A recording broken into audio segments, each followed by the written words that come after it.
Oke, ini merupakan tantangan buat saya. Apalagi tadi barusan Abah ikut game. Mudah-mudahan tadi double nggak bikin saya korslet lagi di sini karena persiapan saya ini mengenai passion yang utama. Begitu waktu saya diberikan tema ini, saya terus terang berdoa, Tuhan berikanlah saya hikmat supaya apa yang saya sampaikan ini benar-benar persiapan yang benar-benar khusus untuk generasi muda seperti kalian-kalian ini. Nah, passion utama ini perlu kita ketahui bahwa ini merupakan bagian di mana kita punya langkah ke depan, ya. Passion itu harus kita ketahui definisinya itu apa. Nah, di sini passion adalah, passion bukan, mudah-mudahan kalian bisa baca ya. Passion adalah bukan hanya sekedar semangat, tetapi perasaan antusias yang luar biasa yang datang dari melakukan suatu pekerjaan atau tugas atau kesukaan kegiatan dengan enjoy atau menikmati, dan disertai rasa kekepoan dalam tanda petik, rasa ingin tahu yang untuk mempelajari dengan melakukan observasi lebih terperinci detail agar lebih tahu dan terpuaskan dengan jawaban dari hasil observasinya. Jadi beda dengan hobi. Hobi itu hanya dilakukan sekedar mengisi waktu dan senang melakukannya tanpa melakukan observasi. Jadi bedakan ya antara passion dengan hobi, itu adalah dua hal yang berbeda. Nah, salah satu contoh yang bisa kita ambil antara lain main piano, ya. Dimana kita main piano ini memainkan alat musik instrumen, tetapi mengenal karakter suara tone piano itu secara detail. Saya sendiri suka main piano dan Kenan juga suka main piano. Kita kadang suka diskusi. Tapi dalam hal ini kita tahu bahwa piano itu punya ciri khas suaranya dengan berbagai macam-macam suara. Kita tahu kalau lihat di sisi kanan saya ini adalah piano, tapi juga dibilang sebagai keyboard. Ya, keyboard itu juga memberikan suara yang macam-macam. Ada suara electronic piano Fender Rhodes. Kenapa saya ambil pilih merek Fender Rhodes? Karena ini ciri khas suara elektrik pianonya. Karena saya juga melakukan observasi, karena saya juga passion main piano, walaupun tidak sehebat teman-teman yang sudah melakukan permainan yang luar biasa, tetapi punya ciri khas atau karakter dari lagu-lagu tertentu. Jadi ada lagu yang enak kalau dimainkan dengan electric piano Fender Rhodes gitu. Tidak semua lagu bisa enak dilakukan dengan lagu memainkan dengan electric piano Fender Rhodes. Pasti pemain musik akan tahu, wah ini lagu kayaknya cocoknya pakai ini deh. Gitu.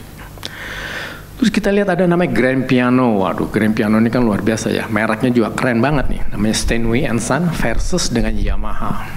Dua-dua suaranya bagus. Cuman bagi pemain-pemain piano pasti punya penilaian tersendiri terhadap brand-brand tertentu. Oh, kalau Steinway Sons lebih enak main di hal-hal yang mellow atau lagu-lagu klasik.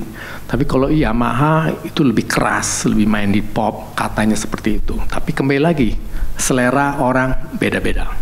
Tetapi untuk bisa memahami itu semua, kita harus punya passion. Jadi beda sama hobi. Kalau hobi main piano, iya bisa. Tahu nggak bedanya? Nggak tahu. Pokoknya enak aja main. Nah, itu jadi beda. Jadi antara passion sama hobi kita harus bedakan dua hal yang berbeda. Ada lagi suara organ dan clavinet. Ini juga ada lagu yang berbeda. Organ biasa suara-suara gereja. Clavinet juga suara musik pop ya, seperti kayak siapa kalau kita dengar Stevie Wonder suka memainkan dengan clavinet. Suaranya itu khas sekali. Dan suara ini berbeda dan itu pun dipilih sesuai karakter alunan musiknya. Jadi masing-masing tuh punya karakter itu baru dari sisi piano. Ya. Ada lagi hal yang lain mengenai passion yang suka memasak. Tentu hal ini antusiasnya akan berbeda. Sering melakukan eksperimen, resep-resep makanan, coba ini dan coba itu. Dan semua yang dilakukan, passion main piano atau passion main musik ini atau passion main memasak ini pasti juga berujung yang namanya sifatnya menjadi komersial. Sehingga saya ingin menggeluti ini, kayaknya saya suka masak deh. Kayaknya ini saya bisa buka catering deh, usaha itu. Nah, passion itu bisa menimbulkan dari awalnya mungkin sekedar coba-coba, tapi lakukan eksperimen, tapi juga melakukan sesuatu yang kelihatannya ini bisa menjadi komersial. Artinya menjadi apa? Saya punya income atau mendapatkan uang dari hasil itu. Karena dilakukan secara serius. Nah, saya buat ini ada passion warna biru dan warna merah. Ya, nanti kita lihat bedanya apa. Nah, suka ngutak-ngatik koleksi mobil tua atau mobil motor tua. Berapapun biaya yang dikeluarkan akan diupayakan untuk bisa menabung khusus pendanaannya demi tujuan tercapai.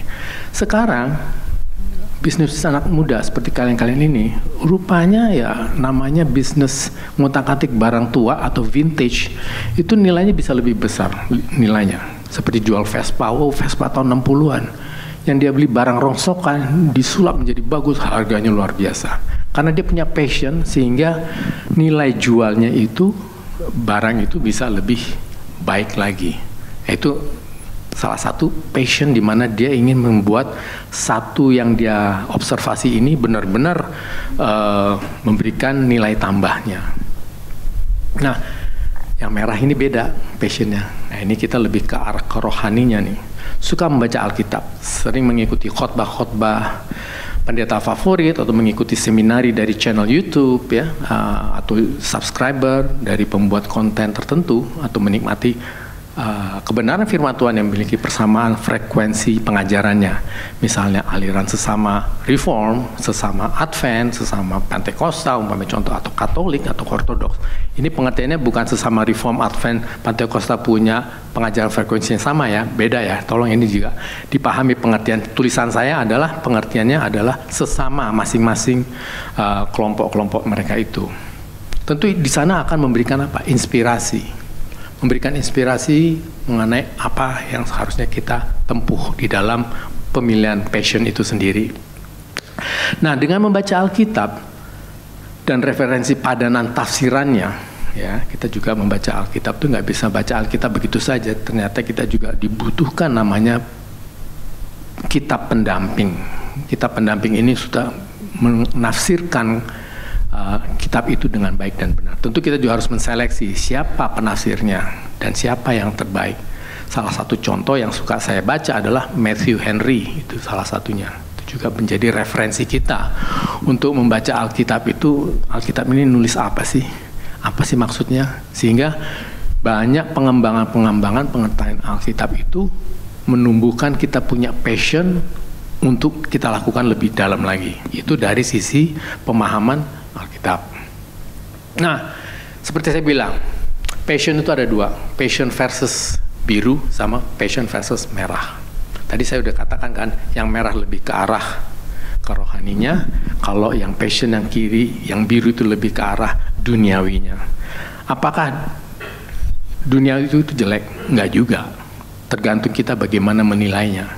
Pengertian duniawi itu konotasinya kadang-kadang terlalu duniawi loh. Enggak. Tapi duniawi itu adalah bagian di mana kita harus mengontrol, di mana sisi rohani ini yang mengontrol duniawinya itu. Ya, salah satu contoh umpamanya, apakah saya punya passion? Itu tadi contoh-contoh tadi. Banyak sekali passion yang dimunculkan dari perasaan kalian. Saya nggak bisa memaksakan kamu punya passionnya harusnya ini, nggak bisa. Passion itu adalah personal, sangat individu. Jadi nggak bisa dipaksakan, karena walaupun kita sama-sama bermainan, belum tentu passion kita sama. Jadi itu muncul pada diri kita masing-masing. Kedua pertanyaan berikutnya adalah ya, apakah saya mempunyai passion membaca Alkitab? Ini dua hal yang berbeda. Jadi passion yang sebelah kiri ini mengenai hal duniawi, tapi kita harus punya passion juga dalam sisi membaca Alkitab. Kenapa kok pakai ada Alkitab? Karena kita ini gereja. Saya menyampaikan ini dalam atas nama gereja juga harus disuarakan. Suara gereja yaitu mengetahui kebenaran itu sendiri. Nah, apakah saya sudah memilih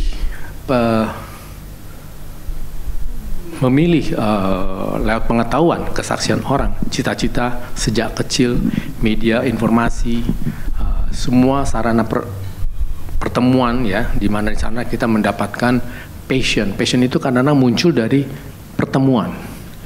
Lucu nih kayaknya, saya suka ini dengan kondisi ini, seperti itu. Atau dengan kesendirian pun juga bisa, karena itu muncul dari inspirasi kita dari manapun, ya, entah dari tontonan, entah dari cerita orang, itu selalu terjadi. Nah, yang berikutnya adalah apakah kita sudah meminta hikmat pengetahuan dari Tuhan? Tentu melalui doa pribadi. Jadi passion ini selalu kita minta, Tuhan berikanlah hamba hikmat dan pengetahuan supaya kita tahu memilih mana sih passion saya yang sebenarnya, ya.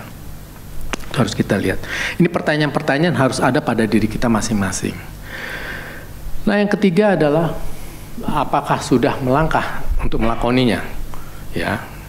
Dan juga yang pada posisi yang ketiga sebelah kanannya ada, sudahkah saya menemukan kitab atau surat yang mempassionkan saya di dalam melangkah itu sendiri. Tentu harus melalui doa, uji berkali-kali. Benar nggak ya yang punya saya pilih ini benar atau tidak, ya. Itu harus kita uji berkali-kali. Di sini saya melihat bahwa ada namanya passion itu memunculkan leadership. Leadership itu apa ya? Kepemimpinan. Karena passion itu dua hal yang perlu kita pertimbangkan. Satu, passion karena keinginan, tapi kita juga passion itu untuk melakukan observasi supaya kita betul-betul passion itu menjadikan alat untuk menjadi kepemimpinan kita atau gaya kepemimpinan kita. Nah, leadership itu apa? Yang kita lihat di sini, ya, bahwa saya mundur terlalu cepat kali. Tadi leadership itu, kepemimpinan itu akan menimbulkan namanya berkat dan hikmat, ya. Berkat dan hikmat itu dari apa yang kita baca dari Alkitab tadi, dan juga berkat itu dampaknya apa ya terhadap apa yang saya dapatkan, pemahaman yang saya pelajari itu lebih dalam. Ini harusnya kita ketahui juga. Di dalam kelompok yang sebelah kiri ini saya coba bayangkan bahwa sebagai bagian dari training, ikut aktif dalam lingkup organisasi tadi yang saya bilang, ya, entah itu di gereja atau kelompok berteman lainnya atau di lingkup pekerjaan. Kita tahu bahwa leadership itu akan muncul dari sana. Passion itu muncul dari dimana kita lakukan aktivitas seperti tadi yang saya bilang di teori yang di slide pertama. Yang kedua, tanamkan rasa tanggung jawab pada diri kita masing-masing untuk mengatur disiplin pada diri sendiri. Salah satu contoh ya, teman-teman kan juga ada lakukan namanya kegiatan-kegiatan yang sifatnya seperti untuk gereja, Natal, itu baru mulai dari kelompok kecil itu. Masing-masing disiplin memiliki disiplinnya sendiri-sendiri. Bagaimana rasa tanggung jawab saya sebagai menyiapkan korsase atau dasi atau mungkin acara, itu semua ada acara yang semua harus dilakoni dengan baik. Latihannya kapan gitu. Itu mulai dari kecil hal yang sepele, tetapi di situ harus memiliki passion saya sudah melakukan observasi. Tentu itu bukan menjadi hal yang pasti untuk masa depan, tapi paling itu sudah ditanamkan dulu. Passion itu harus dimunculkan dulu. Nah, yang berikutnya adalah perbesar rasa keingintahuan. Kalau sudah kita mendapatkan rasa passion itu harus sesuai dengan harapan. Nah, ini baru modal kita. Modal kita tadi, umpamanya tadi passionnya itu udah menjadi hal yang kita bawa sebagai hobi untuk menjadikan dunia bisnis kita, ya lakukan. Ya. Nah, tentu dengan 1, 2, 3 yang sebelah kiri ini, hikmatnya adalah di sini kita bisa baca di Amsal 1 ayat 7. Kita bisa baca di sini sama-sama ya. Saya bacakan Amsal 1 ayat 7 dikatakan, takut akan Tuhan adalah permulaan pengetahuan, tetapi orang bodoh menghina hikmat dan didikan. Artinya kita benar-benar kita harus melekat kepada Tuhan. Tuhan, berikanlah saya pemahaman hikmat itu seperti apa, ya melalui doa. Tentu dari doa itu kita juga melihat dari pelajaran apa yang di dunia itu diberikan pada kita. Semua memberikan inspirasi-inspirasi buat kita untuk melakukan jauh lebih baik. Lantas kita juga belajar dari Amsal 3 ayat 5 dan 6. Saya bacakan di sini bahwa akuilah dia dalam segala lakumu, maka ia akan meluruskan jalanmu. Janganlah engkau menganggap dirimu sendiri bijak, ya. Yang 5, 6 ya, Percayakanlah kepada Tuhan kepada segenap hatimu, dan janganlah bersandar kepada pengertianmu sendiri. Lantas di ayat 13-14 kita lompat di situ dikatakan bahwa berbahagialah orang yang mendapat hikmat, orang yang memperoleh kepandaian, ya, karena keuntungannya melebihi keuntungan perak dan hasilnya melebihi emas. Itu tadi saya bilang bahwa kalau memang kita mendapatkan satu pemahaman yang Tuhan berikan, pasti mendapatkan dampak kepada efek kita pun, profesi kita di dunia ini akan ditambah-tambahkan. Coba kita baca juga di Amsal 3 ayat 21-22, ya, lanjut di ayat 3, Amsal 3 ini dikatakan bahwa hai anakku, janganlah pertimbangkan dan kebijaksanaan dan menjauh dari matamu. Peliharalah itu, maka itu akan menjadi kehidupan bagi jiwamu dan perhiasan bagi lehermu. Jadi benar-benar kita mendapatkan pertimbangan itu efeknya luar biasa. Jadi kelihatan, oh ternyata ini anak Tuhan hebat ya. Jadi kita betul-betul tahu bagaimana kita harus menjadi Kristen yang punya passion yang baik, akan memberikan warna yang tersendiri. Kita juga baca di Matius 6 ayat 25 sampai 26. Yuk kita baca sama-sama ya. Matius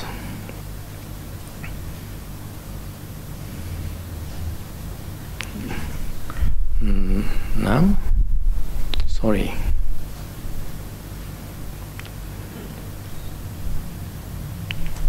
ya, mengenai hal kekhawatiran di sini. Karena itu aku berkata kepadamu, janganlah khawatir akan hidupmu, akan apa yang hendak kamu makan atau minum, dan janganlah khawatir pula akan tubuhmu, akan apa yang hendak kamu pakai. Bukanlah hidup itu lebih penting daripada makanan, dan tubuh itu lebih penting daripada pakaian. Jadi kita tahu bahwa Tuhan memberikan janji kepada kita, jangan khawatir, supaya kita betul-betul bersandar kepadanya. Apapun yang kita minta, khususnya dalam hikmat, itu tadi kita mendapatkan pengetahuan yang jauh lebih baik lagi.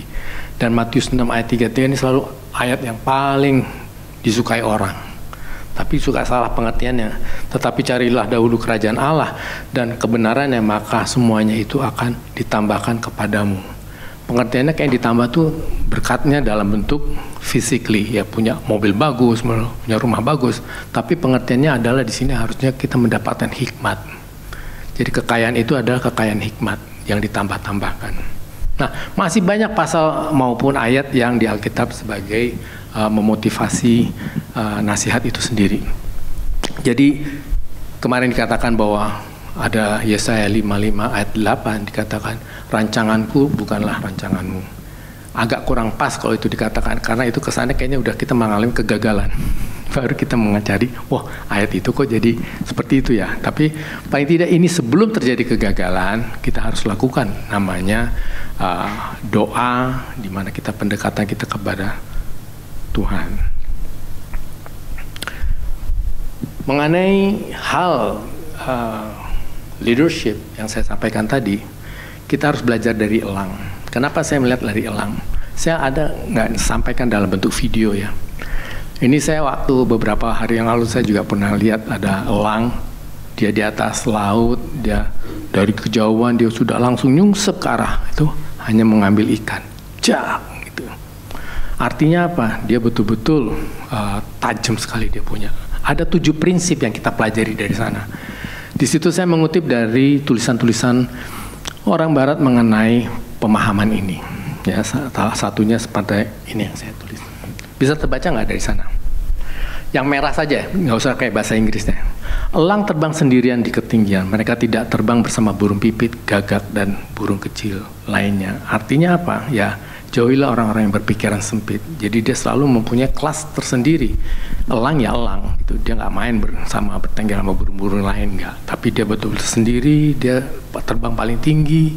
Kita pun juga harus menempatkan diri kita bukan menjadi orang yang sombong, tetapi kita tahu punya nilai sebagai orang yang beriman, di mana kita sudah memberikan sikap yang berbeda, gitu ya. Elang terbang bersama elang. Pertahankan teman yang baik. Artinya apa? Ya itu tadi. Kita harus bisa mencari pertemanan yang sepadan, pemikiran yang baik. Kalau kita pemikirannya juga dengan lingkungan orang yang buruk, kita pasti juga ikut menjadi buruk. Nah, di sini juga yang kedua mengenai elang memiliki penglihatan yang akurat, yaitu mereka memiliki kemampuan yang untuk fokus dalam lihat objek yang 5 km jauhnya. Apapun rintangannya, elang tidak mengalihkan fokusnya mangsanya sampai dia meraihnya. Artinya di sini kita melihat bahwa memiliki visi dan tetap fokus apapun rintangan yang Anda akan berhasil. Seperti kaitannya dengan passion tadi.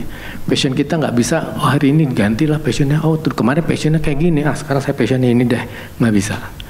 Passion itu harus fokus. Harus betul-betul kita pilih yang pasti dan tepat, itulah yang harus kita lakukan. Yaitu merupakan komitmen kita.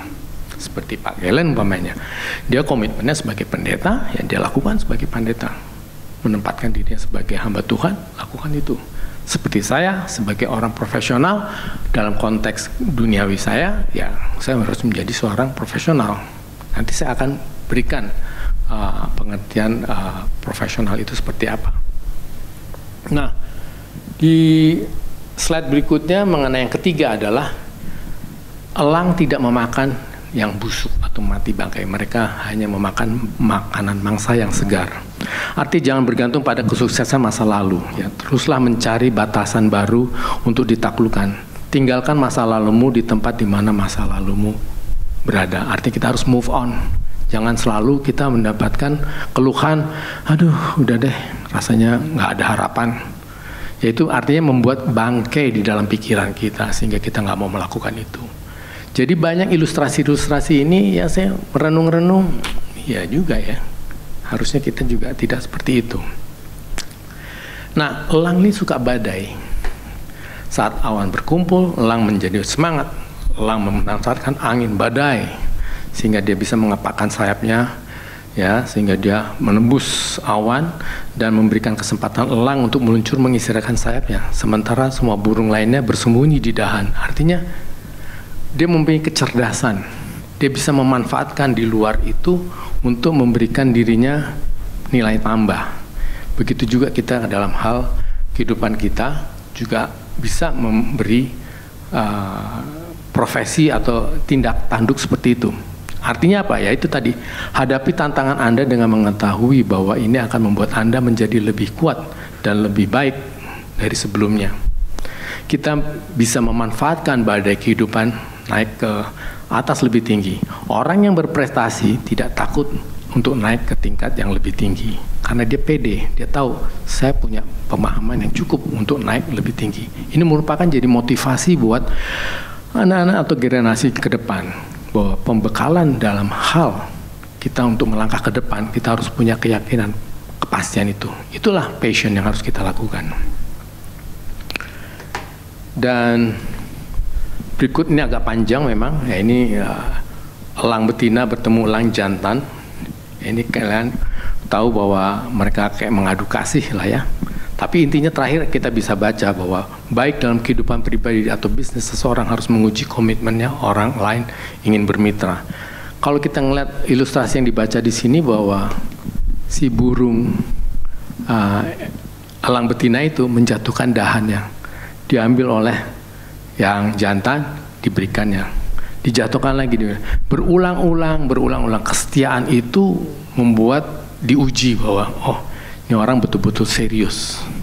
Begitu juga dalam kehidupan kita, di dalam melangkah kehidupan itu selalu kita melihat, menguji ini menjadi partner saya atau tidak, menjadi orang yang bisa bermitra dengan saya atau tidak.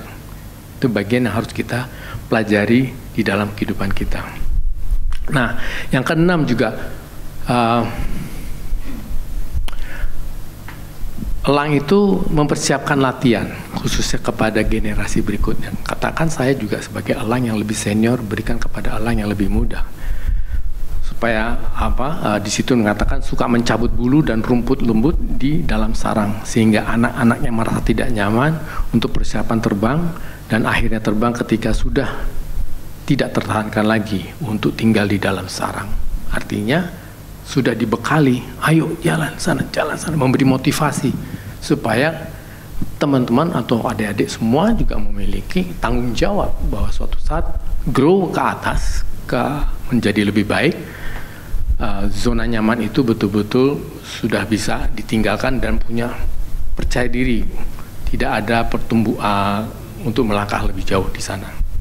Jadi kalau di posisi yang lama, saya udah mentok nih, nggak bisa apa-apa lagi, ya, harus mulai kesempatan untuk kita bisa melangkah jauh lebih baik lagi. Nah, yang terakhir, yang ketujuh, tulisan agak kecil ya, karena saya coba untuk bagi jadi terbelah dua nantinya. Bulu elang menjadi lemah. Ini khususnya orang yang udah tua nih, ya, ulang tua nih. Ya, mudah-mudahan bukan saya ya, atau mungkin belum kali. Jadi bulunya menjadi lemah dan tidak dapat membawa secepat setinggi yang seharusnya. Hal ini membuatnya lemah dan membuatnya mati. Ya. Jadi dia pensiun ke tempat yang jauh di pegunungan, udah menyendiri lah. Di sana kita kadang-kadang perlu juga membuang kebiasaan lama kita, hal-hal yang membebani kita, tidak bisa lagi merasa bahwa yang udah tua ini, saya udah nggak punya peranan lagi. Kenapa? Ya karena sudah tua. Saya sedikit memberi kesaksian di usia saya yang sudah cukup senior, masih ada orang yang mau meminta saya untuk mendampingi di dalam perusahaan. Artinya apa? Masih punya nilai tambah. Jadi sekalipun saya dianggap sebagai elang yang tua, tetapi juga masih dibutuhkan karena pengalaman saya sebagai profesional pada masa itu. Jadi inilah harus kita ketahui bahwa jangan kita terlalu merasa bahwa kita ini sudah nggak punya nilai. Tuhan memberikan kita nilai. Nilai itulah yang harus ditumbuhkan dalam passion kita. Jadi sekali lagi bahwa janganlah pernah menyerah karena jadi elang, dan jangan pernah menyerah. Kalau kita menjadi elang, ya itulah kita harus lihat, ternyata elang itu memberikan inspirasi yang baik buat kita semua. Itu salah satu contoh yang kita bisa lihat. Nah, ini ada elips ya. Di elips ini adalah yang warna hitam itu lingkungan di mana kita berada. Ya, itu di luar gereja itu ya, di mana ada microeconomic forecast ya, financing policy, technology policy, itu kita selalu dilingkupi dengan lingkungan seperti itu. Ini yang membuat kita harus bertanya pada diri kita masing-masing. Hikmat pengetahuan apa yang saya bisa dapatkan dari semua yang hitam itu, betul-betul memberikan inspirasi saya untuk mendapatkan passion. Makanya passion ini harus menjadi tanda tanya pada kita, bahwa semua yang kelompok yang hitam ini memberikan inspirasi buat kita. Kita mau jadi apa nih ke depan? Ini yang harus kita ketahui, bahwa jangan sampai kita salah pilih. Karena apa? Itulah lingkungan yang di luar gereja ini yang kalian akan hadapi. Jadi passion itu betul-betul harus dimunculkan. Saya ambil passion yang mana ya? Maka saya tulis tanda tanya di situ, adalah sebagai bagian dari apa yang dipengaruhi oleh kelilingnya. Nah, disinilah kalian harus perlu berdoa tadi. Apakah saya jadi seorang political science, atau sebagai seorang sosiologi, atau labor policy. Ini adalah bagian-bagian kelompok di mana komunitas-komunitas itu ada. Tentu di situ akan ada spesifikasi yang lebih dalam lagi. Itulah di mana tempat kalian berada. Jadi kalau kita pikir-pikir, passion membawa Anda menjadi future leader. Yes. Jadi kalau gereja ini tidak hanya memberikan tempat bahwa kalian hanya belajar Alkitab saja. Tidak, tapi juga harus kita menempatkan diri, gereja ini bisa memberi dampak apa sih buat generasi muda gitu loh. Nah, ini bagus di dalam pengetahuan pertemuan di IEF ini, waktu itu saya diberi gambaran juga, tidak serta melulu mengenai teori Alkitab saja, tetapi juga apa yang harus dihadapi di dunia luar. Jadi jangan sampai kita menyampaikan sesuatu yang awang-awang, tapi ini benar-benar membumi, yang benar-benar bisa dirasakan oleh generasi muda yang akan datang. Nah, disinilah kita tahu bahwa ada namanya hikmat dan pengetahuan. Harus menjadi dasar untuk kita menjadi seorang leader nantinya. Dan kita juga mempunyai leadership, punya jiwa kepemimpinan di mana kita bisa mengatur bagaimana menjadi seorang pemimpin. Ya. Yang ketiga, jangan lupa baca dan gali Alkitab. di mana di situ kita mendapatkan inspirasi juga atau mendapatkan satu hikmat pengetahuan dari Tuhan. Yang kemudian adalah peka diri terhadap firman Tuhan, yaitu tadi saya bilang kita harus uji yang mana sih yang saya harus ambil dengan sekian pilihan yang banyak. Dan kegagalan jangan pernah membuat kita menjadi mellow atau menjadi baper atau nggak jadi, tapi harus tetap move on. Namanya kegagalan adalah awal kesuksesan. Dan itu akan menimbulkan personal image. Jadi inilah harus kita jadikan diri kita, komponen-komponen itu ada di dalam diri kita semua, supaya kita menjadi seorang leader yang benar. Jadi orang Kristen ini harus unggul, tidak hanya tahu jago kandang, tapi ini semua kita harus dapatkan. Ini menjadi bagian yang saya pernah bawakan juga ya. Di dalam, sorry kok nggak masuk, oke. Contoh untuk menjadi seorang profesional. Ya. Seorang yang memiliki passion harus memiliki kerangka pemikiran. Atau lazimnya disebut framework of thinking. Saya mau jadi seorang profesional, saya harus mikir. Jadinya apa nih? Kan tadi saya bilang bahwa punya passion itu harus punya ada rasa observasi. Nah, observasi ini harus kita ketahui bersama apa-apa saja yang harus kita lakukan. Contoh pemikirannya sebagai berikut ya. 1. Collect data, yaitu pengumpulan data. Seperti saya tadi sama Pak Gelan rapat di atas mengenai berapa sih jemaat gereja. Nah itu tadi saya juga minta datanya seperti apa. Jemaat di WB berapa, jemaat di PP berapa. Dan kualifikasinya ada 6 kategori. Ada yang atestasi, ada yang jemaat yang sudah terdaftar tapi datang pergi. Ada yang jemaat tapi dia karena dinikahkan di gereja ini. Itu banyak sekali. Itu pun juga bagian data supaya kita bisa memberikan kualitas data yang bagus. Ya. Kedua, feasibility study. Artinya apa? Kita harus lakukan studi kelayakan. Studi kelayakan umpamanya contohnya tadi saya rapat dengan Pak Gelen di atas. Seberapa jauh sih yang mau kita lakukan umpamanya jemaat-jemaat ini nantinya akan kita kaderisasi menjadi pengurus. Salah satu contoh itu. Ya. Yang ketiga adalah sharpening analysis, penajaman analisa. Penajaman analisa ini menggambarkan kita harus lebih dalam. Ini orang sukanya apa ya? Dan dia di mana ya? Dan keluarganya berapa ya? Jadi kekepoannya tuh lebih dalam. Supaya kita betul-betul analisanya lebih tajam lagi. Dan kemudian berikutnya adalah execution plan atau rencana eksekusi pelaksanaannya seperti apa. Ini harus dimunculkan pada diri kita masing-masing untuk melakukan satu langkah yang sangat profesional. 5. Plotkan dalam scheduling chart. Nah ini juga jangan omong-omong aja. Kapan selesainya gitu loh.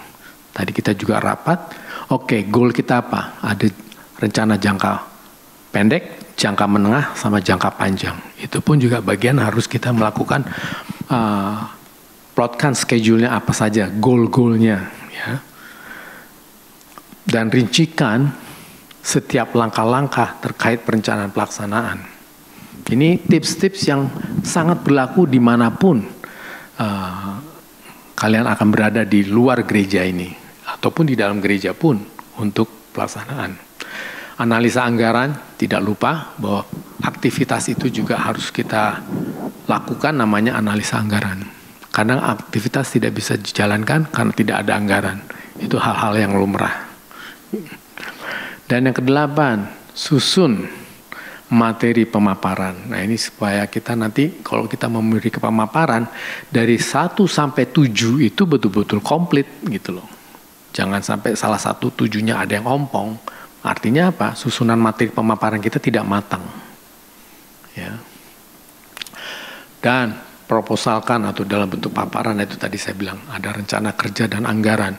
Dari komponen itu semualah dari 1 sampai 8 itu akan bisa memberikan nilai kepada nomor 9 itu sendiri. Nah yang terakhir adalah harus sanggup menjawab setiap aspek materi paparan. Kalau ini bagaimana? Kalau ini bagaimana? Jika tidak, ya mohonlah masukan opini. Sebaiknya yang gimana ya? Jadi mendapatkan satu data baru. Ini harusnya kita mendapatkan pemahaman untuk punya passion di dalam seorang profesional untuk menjalankan satu fungsi tertentu. Dan ini yang terakhir menjadi renungan kita semua. Kira-kira itulah yang bisa saya sampaikan dalam kondisi passion yang utama. Kalau ditanya passion utama tuh jadi yang mana dong Pak? Yang biru atau yang merah? Dua-duanya.